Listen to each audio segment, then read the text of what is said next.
Hello everyone and welcome back to Command Line Lessons on Codecademy.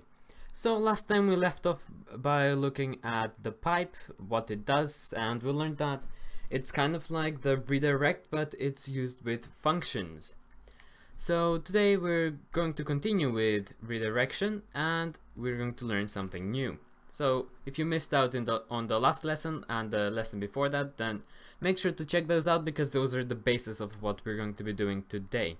In the last lesson we also covered this, so I'm not going to be going over it, and I'm going to go straight into the instructions and the task.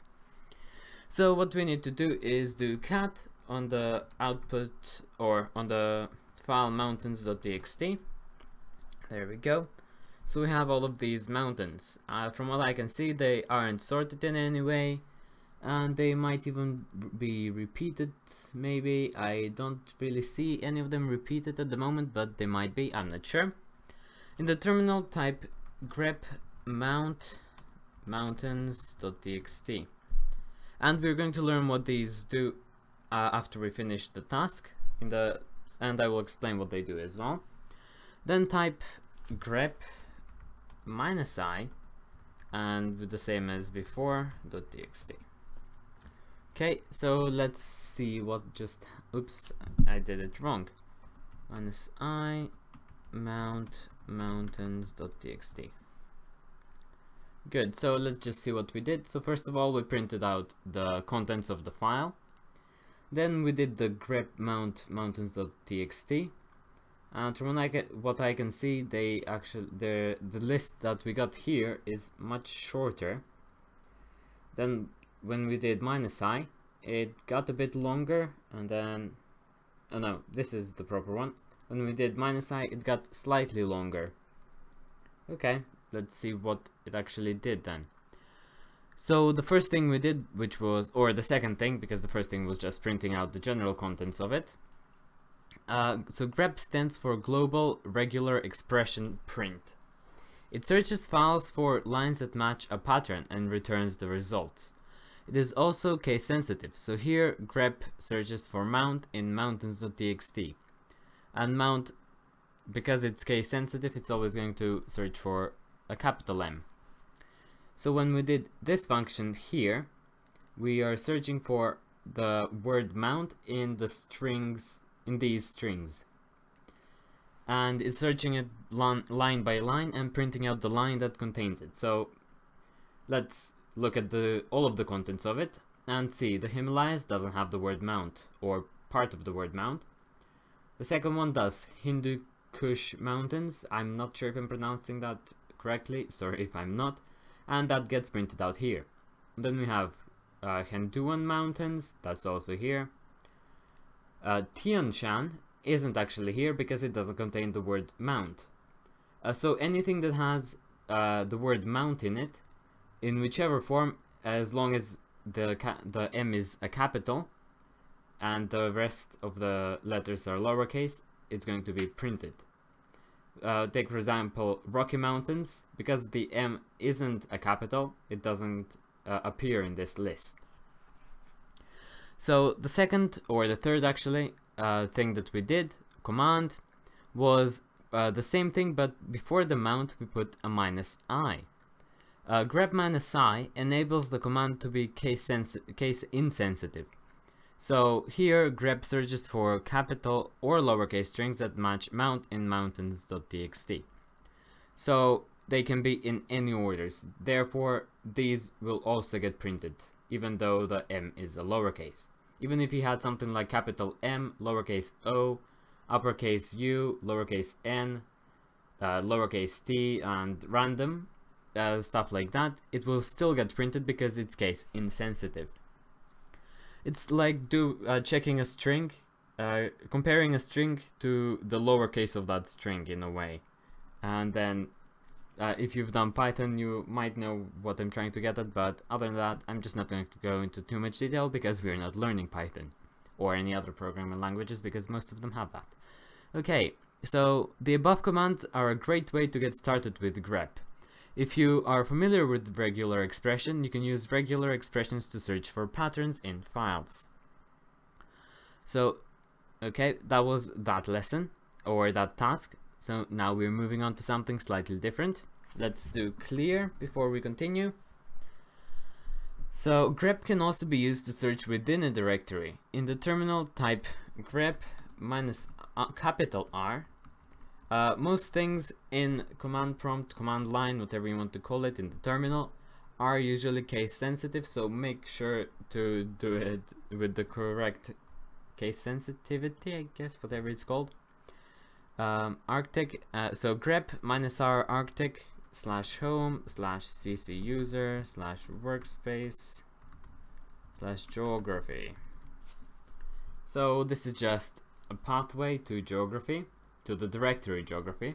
It's not a file, and we are probably going to be searching for the word Arctic in all of the files that are in geography. So let's see. So as we can see, we have Arctic Desert, we have Arctic Ocean, Arctic Desert again, and Arctic Ocean again. And these are all within a text file. So Arctic Desert is within deserts, this one's within oceans, and so on. So the next thing it wants us to do is do grep minus RL. So these minus things are what we call wow, I just forgot the word, I had it a second ago. Modifiers, that's it. So we call these modifiers. So let's just do this. Arctic, then again /home / cc user / workspace / geography. So now it's just telling us the files within which these were found. It's not telling us what it found them in. So this told us what the line was that it found them in, but this one is only telling us the file that it found it in. It's not telling us the specific line like the above one is. Also, what I would like to try is grep minus R and then also I, because I means that it's not going to recognize, it's going to be case insensitive. So let's see what's going to happen now, and let's again do the same thing. Arctic with the capital A. The thing is, there might actually not be any other places where these are repeated, but there might be. And yes, there actually is one. So where was that? Trans-Arctic Mountains. So Arctic is within another file, but at the end of a word, and it doesn't, the A doesn't have a capital. But because we did I, the modifier I, we made it case insensitive, so we got this result. So let's actually see how this works. So the first function we did, grep minus capital R, searches all files in a directory and outputs file names and lines containing matched results. Minus R stands for recursive. So here, grep minus R searches the home cc user workspace geography directory for the string Arctic, case sensitive, and outputs the file names and lines with matched results. The second command we did, grep minus RL, so notice that we have the extra L there, searches all files in a directory and outputs only file names with matched results. It doesn't output the file along with the line, it just outputs the file name. Minus R again stands for recursive, and L stands for files with matches. Here grep minus RL searches that directory for the string Arctic and outputs file names with matched results. And the last command we did was one I added on, is the same as this one, but makes Arctic case insensitive, or the search results case insensitive. Okay, moving on. Use cat to display the contents of forests.txt. Okay, so those are all of our forests that we're going to be working on for this task. In the terminal, type sed and then with an apostrophe s /snow /rain apostrophe again forests.txt.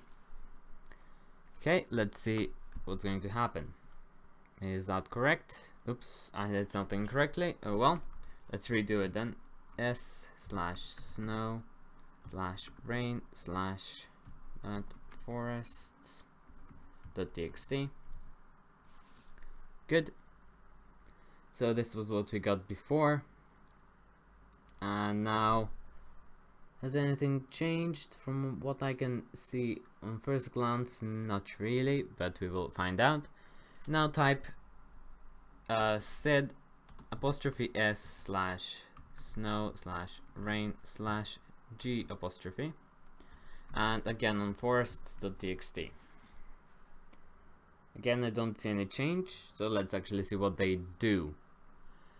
Sed, so the first command we did, sed stands for stream editor.